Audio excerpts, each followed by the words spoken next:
hindsight? I think the thing I admire most about my dad is his resilience. You know, he's someone who has had an incredibly successful career in his earlier life. And then later in life, his career sort of plateaued and he struggled.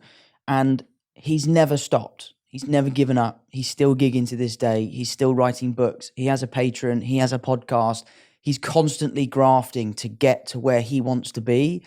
And I think being a young kid and seeing your dad continually working as hard as he can to kind of put his best foot forward, for me, has been a huge drive for my work ethic. I'll give it 100% or I'll give it nothing. And I think a lot of that has come from my dad and seeing him deal with that. The funny thing about my dad is you talk about doing a bad gig. I must have seen him 20 times. I've never seen him do a bad gig. He always seems to absolutely rip it.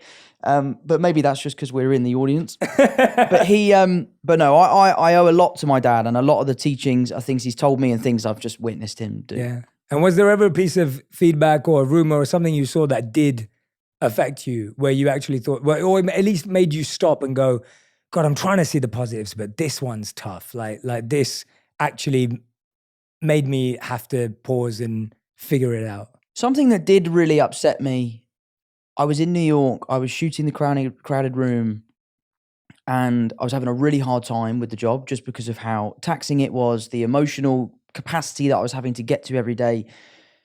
And I decided to delete my Instagram because I just felt like I was so addicted to this kind of false version of my life that it was just taking over. I would be on set working, I'd come and sit in my chair and just scroll. And it was becoming a problem.